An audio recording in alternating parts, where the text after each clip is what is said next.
Hi, everyone. This is Lori from the Lupus Foundation of Northern California, and we're having some technical difficulties, but we'd like to go straight into Dr. Parsa to talk about autoimmune diseases, COVID-19, and phase 2.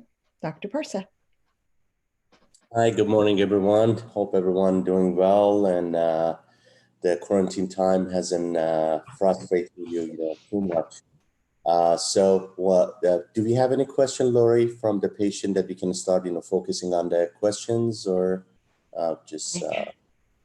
I haven't seen any questions yet, so if you want to start. I want to just emphasize about the vitamin D's. There's some of the research paper has been published recently that I'm not surprised about the result that showed the protective role of the vitamin D against the COVID-19, and showed in some of the countries, especially in the Europe, like the Italy, England, and Spain, that they had the large number of the mortality. They figured there was a correlation between the low vitamin D and the mortality rate. And the cutoff point for that those studies were 50. So the people who were having, like the vitamin D below the number of the 50 versus the people above the 50, which showed that the protective effect of the vitamin D. So again, we're emphasizing on this. We would like to have every single and individual patients knowing their vitamin D level, to be able to just strategize the best way to optimize their vitamin D level. The other things that we're expecting to have is the coming weeks, we're going to have opening our society and just kind of going back to the normalcy, hopefully, since, we're on the downside of the curve, and the sloping of the curve is just going down, the number of the patients and mortality just getting less and less, which is a good thing. We already passed the peak, and we have to be ready to reopening our society and getting back to work, and which this might just, causing some concern for, immunocompromised patient like lupus patient, the rheumatological disease patient, how they would be ready to just get back to the community, can get back to work. Again, based on what we know so far from the COVID, is this virus is going to be living with us for some time. The good news is there's some on the horizon. We're having, the vaccination, and the vaccine would be ready, which is going to make our population being protected against the COVID. I believe that we're going to have it within the next 6 to 12 months. Hopefully, with all the tests and all the quality controls and standardized, the vaccine, we would be able to have the vaccine. Some promising also news about the new medication, remdesivir, that, also helping with the severe COVID patient in the hospital, that showed the hospital stay mortality rate and the complication rate was lower with this medication.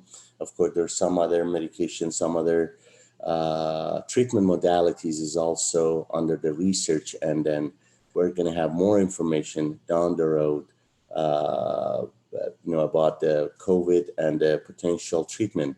So these are all good news. We know this virus much better than 2 months ago, where our system and our healthcare system is more equipped and ready for dealing with this, pandemic better, because we have more ventilator. Our staff is more ready for, dealing with this. Our hospital and, everything else is being optimized already to the level that we can just, deal with any number of the patients coming to the hospital. So one of the things is, I want to just tell everyone, but mostly the lupus patient, that we have to just work on our immune system, as we talked before. We have to make sure that, and the immune system is a very complex entity that it's related to our nutrition. We need to have a good nutrition, high protein diet, balanced diet, and make sure that, minimizing, our risk factor, which is the high blood pressure, diabetes, cardiovascular disease, COPD. So basically, we need to have all those chronic disease, if we're having it, under the best control, and make sure that, taking all the medication we have to. And then the other things is, not all the lupus patients are severe lupus. So we have a lot of patients with the mild to moderate, type of the lupus. I believe that they have, the studies so far hasn't shown that the lupus patient or the autoimmune disease patient are going to be having higher mortality or higher chance of, contracting the COVID, which is a good news so far. Again, if it's preliminary, but so far didn't show anything that this group of patients are at risk for this. So they're not even as a risk factor for the COVID so far. So which is a good news. I believe, investing on having a good, like N95 mask, continue all the precautionary things, getting back to the society, social distancing, using the gloves, hand sanitization, and if there is any symptom, right away we need to be tested. And if it is COVID, then staying at home, continue the quarantine, based on the individual, not the whole population per case. The other good news is the number of the testing is going higher and higher in the United States. I believe that the last number I've heard from our administration is 8.5 million of the population of the United States has been tested so far, and we are increasing and optimizing to finding the target patients and go after them. One of the things that we are thinking is increasing the number of the drive-through places that the patients can go and do the testing over there. Also, there's a possibility we might be able to have some mobile units coming to the people's house, and especially for the people that they might not just be very comfortable to get to the medical centers to just do testing on the spot, and then have the result within the same day. And then once we know it, if it's positive, then we monitor the patient. And another good news is we know when we should be worried about the COVID. We have based on a lot of studies from the different countries, including the United States, most of these patients, if they're going to get the severe form of the COVID, it happens after the day 8. So since we know that once we find the positive patient with the COVID, we can ask the patient on the day 7 to come, and then day 8 as well, to be monitored by the telemedicine or by the pulse oximeter, and being in connection with the telemedicine to just monitor the blood pressure, monitor the oxygen saturation. And also we can, check some of the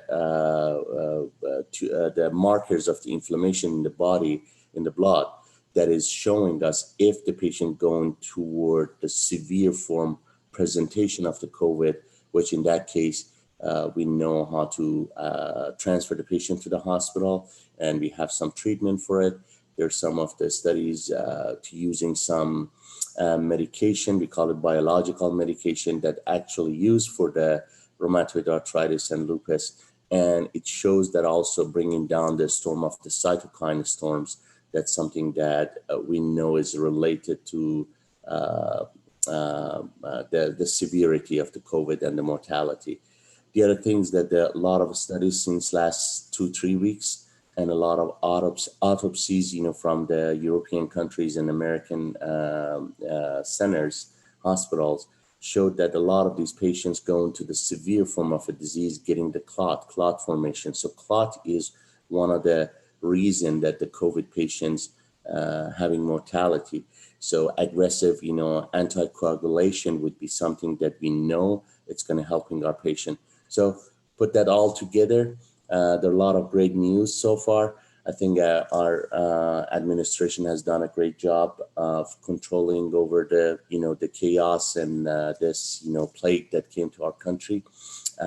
We have some medication that is very promising, great result as a therapeutic, effect. We know when our patients are going to get sick, and we know that the social distancing and following all the hygiene precautionary things, it minimized the number of the mortality. again, the importance of knowing the level of the vitamin D, I would highly recommend to just get a hold of your primary physician. And instead of just, asking them, because I've seen a lot of patients calling me, they want to just to be checked for the COVID. I think more than COVID, it's important to know what's your vitamin D level. Vitamin D, as we talked, the previous sessions, it's an immunomodulator vitamins. What it does is help the immune system work in the best way without harming our own body, which is the most important things. We want to make sure that the army of the body, which is the immune cells, working perfectly against the enemies, but not affecting our, innocent, civilians. So basically, that's the whole goal and optimization of the immune system, which vitamin D has a major role on that one. So checking the vitamin D level and getting close to a 50 plus number of the vitamin D in the blood is going to be very, very helpful. And for the time being, since we don't know what your vitamin D level is, so continue with the 5,000 of the vitamin D3. Again, just make sure that while you're still in the quarantine, just wake up, early in the morning or at the time that you usually just used to wake up, take a shower, have your breakfast, just follow things that you were doing. If you're working at home, continue working at home. If you're not working, and so make sure that you're just making yourself busy with, like exercise, as we talked about, meditation, yoga. These are all going to be helpful. Good balanced diet and all the supplementation. And there is no need for having unnecessary fear and anxiety about this. We just passed the peak curve in our community. Laura, if there is any question, please let me know while I'm talking. I have a couple questions. Sure. Please just go. Sure. The first question is, what makes someone with SLE a higher risk for COVID-19? I'm sorry, say it again. What makes someone with SLE a higher risk for COVID-19? So it's an assumption. And before, the COVID coming, we were thinking that, based on the fact that we know that lupus patients are immunodeficient and maybe their immune system is not working the best they're supposed to work. So the studies so far didn't show that one. So again, it's very preliminary.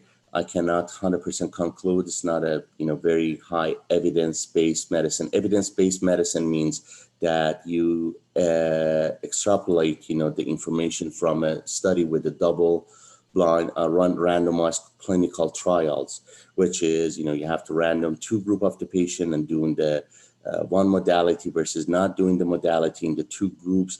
And the two groups should be randomized from the age, from the pre-existing condition and everything. And comparing these two groups to just not having any bias in our study.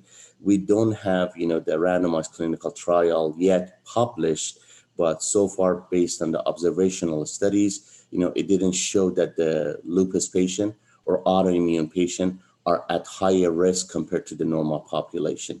And so based on what we know so far, there is no need to be fearful, but what we need to do is just continue with all the precautionary things, using the mask, all the great things, all the supplementation, nutrition, again, mind-body coordination, and everything else we have to do. And again, if we're supposed to get back based on the phase reopening to the normalcy, we need to make sure that have a good N95 mask. You're wearing it, all the time, using the gloves, using the social, make sure that, we're following the social distancing, and not to be too much worried about, the COVID.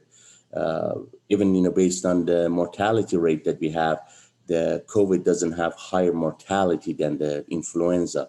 The difference between the influenza and the COVID is the COVID stays longer and not manifesting itself as a disease, as a silent carrier that we knew about it. And that was a recipe for a pandemic, which it caused that one and then already hit, like the whole war. But it doesn't mean that it kills more people than the influenza. So the same way that we have been dealing with the influenza, even the influenza vaccine is not 100% protecting you against the influenza. So number one is the message, the bottom line is you don't need to be worried because you have the lupus. All you need to do, just, optimize your body and your immune system, continue all the precautionary things, and we're getting more and more information more about the COVID, new medication on the way coming, the vaccination is on the horizon to be coming. Once we have the vaccination, we can massively, vaccinate, the whole population and decreasing the chance of the contraction or a severe form of a disease. So far, no studies showing that the lupus patients are at higher risk than normal population. Okay. The other question is similar, but just is wondering about somebody with SLE, but not on Plaquenil or other meds for the past 5 years. Do they have a lower risk for getting COVID complications or a higher risk, or is there any difference? We don't have any study, but generally speaking, I'm assuming that patient that's questioning that question is coming from the fact that the doctor just stopped the Plaquenil for the patient. If it wasn't the case, I would definitely recommend to make sure that you talk to your rheumatologist. And if there's a chance, always, again, Plaquenil and the lupus, the Plaquenil is a very safe medicine.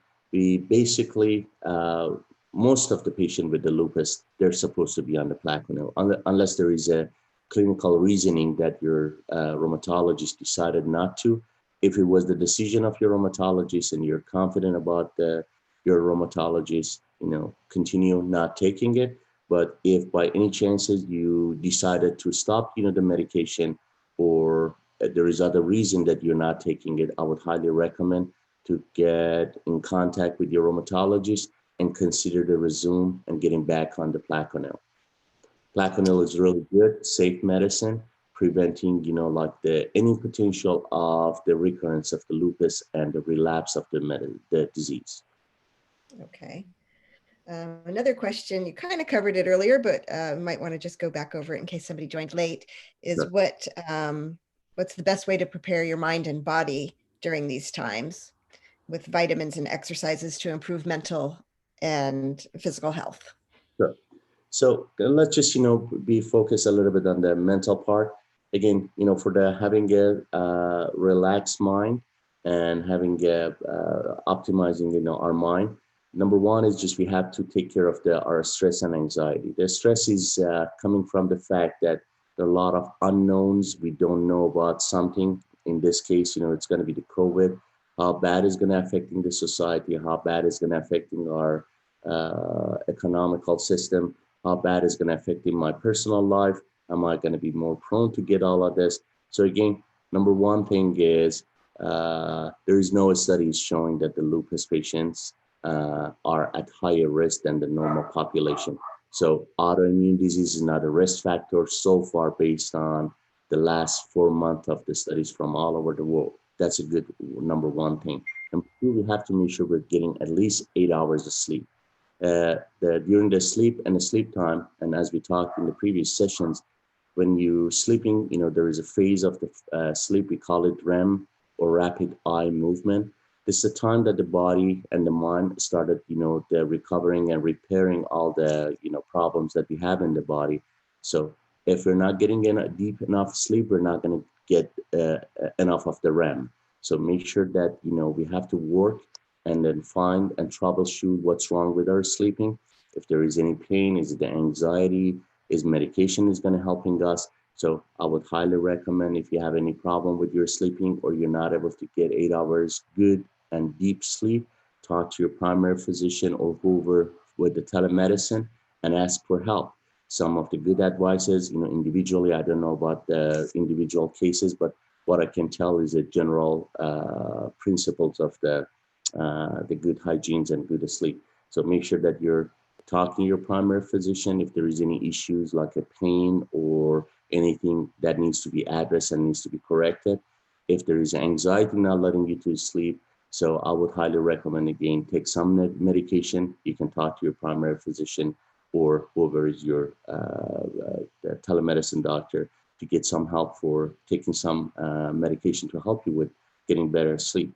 Yoga and meditation is going to help you by bringing down and slowing down the frequency of the wavelength of the EEG brain wave and letting it to go to the rest. And again, we talked about the magnesium. Magnesium is a really good thing to be taken, especially with the lupus patient. A lot of them are magnesium deficient. You can buy magnesium from the store or from the Amazon, and then make sure that you get a good sleep. There are a lot of self-instructing, the YouTube instruction for the meditation and yoga that you can use, and that would help. Some people are believers. Praying, is the same thing. It's the meditation of the brain. Make sure that you just, follow what you believe, and exercise, and it's going to be really, really helpful. Find a good, like the good path that isn't even, is not going up and down, and try to walk, in a good level place, and then make sure that you just get a high heart rate. We call it cardio. If you can monitor your pulse rate, make sure your pulse rate going above 130, 140, and then it would just wash out a lot of cortisol during the stress in your body, and also relaxing your mind. Some people would like to just do the exercise in the evening. Some people would like to do it in the morning. Maybe the evening part is much better, because then it would just make you just more relaxed and make you ready to go to sleep. Again, melatonin, magnesium, yoga and meditation through the YouTube instruction videos, praying for the believers, and good diet, and not to be worried about too much. There is nothing to be worried too much about it. Again, we can follow all those good instruction, and then be able to get a good sleep and having a balanced life. Actually, it's good for the lupus too.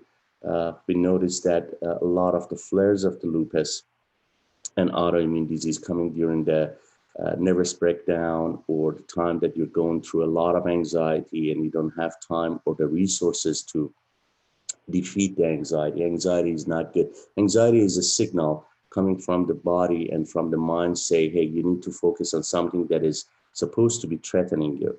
But it continues, a continuation of this signal without having anything objectively being there. It's not good for the body. So we have to see whatever is the causes, try to find the solution, and get over the anxiety. Okay. How much magnesium should patients take?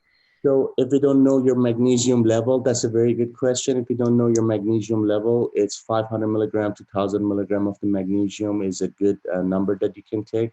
If you know your magnesium level, you have to discuss it with your healthcare provider, and he would just come up with the right dosage of the medication for you.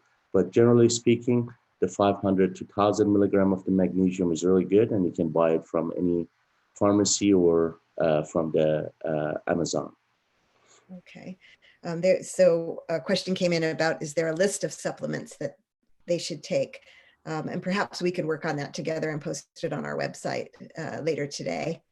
There's another question about what are the early symptoms of COVID-19? And then are there any medications that you should have at home in case you do get it to treat yourself at home? Very good question. Studies showing that, in the normal patient without the lupus, 99% of the patients having fever. So fever is the most common presentation of the COVID. Even in the lupus patient, that's the highest, 77% to 80% of the patients of the lupus manifesting itself as a fever. So generally flu-like symptoms, fever, body ache, dry cough, fatigue. Sometimes GI symptom, like sometimes the rashes. Some people will lose, like the smell of the sensation of the smell and sensation of the taste. They're losing that sensation. Headache, again, the combination of all of those. But the fever is the highest number of the patients presenting with the fever. And what was the second part of the question? I'm sorry. Second question is what kind of over-the-counter medications should somebody have at home? Sure. So I would recommend, especially, for the severe form of the lupus, but, any patients with the lupus or any patient in concern, to check your temperature every day, twice a day, and then monitor it, like a diary to see what your number is. If the number is above your regular number that you get, or if it's above 97.8, then that's the time that you connect and talk to your primary physician or the telemedicine doctor. It's nothing to be worried about. Sometimes, it might not be the right reading, and it needs to be persistent. And there is no medication except the hydration and Tylenol. So you can take the Tylenol, but I don't want to just, tell you what recipe for everyone with the fever, because I want every single patient with the fever would contact with the primary physician, because we have to do something we call it risk stratification. So basically we have to assess the risk for every single patient based on what they have. Do they have any chronic disease? What was the age, what medication they are on, so on and so forth. So if you notice any body ache, any fever, any dry cough, any loss of sensation of smell or taste, any of the abnormal or any rashes that you cannot explain or you didn't have it before, then make sure that, get in contact with your primary physician and telehealth and get help to see what it is and what's the next step. Number one, and make sure that you don't go to the hospital or urgent care, because there is a chance that you might get a flu, or it's not even the COVID or something else going on. And then you go to the hospital and you make yourself prone to get the infection. Sometimes also some of these symptoms might be the flare-up of the lupus. So that's why it's a little bit difficult to know. I cannot tell you which one is going to be there for the lupus. We have to put that all together with the patient's symptom to just, with that context, to know who has the lupus flare or who has viral disease, including COVID. So, but fever is the most common symptom. Hydration, continue with the supplementation. And if you have a fever, again, as we talked in the previous sessions, make sure that, you have a separate room and quarantine, yourself from the rest of the family, and continue social distancing while you're at home, and hand sanitization and so on and so forth. We talked about it. Yeah. Okay, great. We did just get a comment saying, thank you so much for the session, Dr. Parsa. This patient said they're reassured knowing lupus patients are not at higher risk. That's a very great news. I'm so happy. I'm so glad that so far we're just very optimistic they're not at higher risk. There might be, like in the future, there would be some studies coming and say, hey, we noticed that, the patient on the lupus, that they're taking the Plaquenil, there might be some protective effect, but we don't know it yet. But at least we know where they're not in the high risk group, or there is the lupus and the other autoimmune disease are not the risk factor for COVID. That's great. I think this will be our last question. How does one differentiate between COVID and allergies? Very good question. Most of the time, the allergy, you might have some runny nose, sneezing, like clearing your throat, but most of them, they don't have any fever. The presence of the fever changed the whole picture. So fever, body ache, and, like those are the symptoms of the viral disease, infectious disease, versus the allergy mostly might be some dry cough, some, runny nose, some sneezing, history of the, the allergy, and right. So body ache and the fever is in the favor of some viral disease. Great. Well, I think that's a great session. I think we should end it there, but do you have any other last things to say, Dr. Parsa? Positive, all good things, we're just expecting, we're hope as we reopening our society and get back to being a legal user, and our patients shouldn't be worried. Get a good N95, mask for yourself in case that you have to get back to work and you cannot work. If you have an option staying at home, I still recommend to stay at home and work at home. But if your job on top of job that you do needed you to get back to the society, then make sure continue all the precautionary things. Make sure that good supplementation, exercise, good sleep, social distancing, and not to be worried. Again, the more we goes, time is in our favor. We are more ready for dealing with this in the future. There would be some more medication might be coming and showing being published, showing more medication is available, And again, vaccination is underway. So the time is in our favor. Great. Well, thank you, Dr. Parsa. My And pleasure. thank you, everybody who joined us. And we'll be back in 2 weeks. Stay Thank safe you. and be positive. Okay. Thank you. Bye-bye.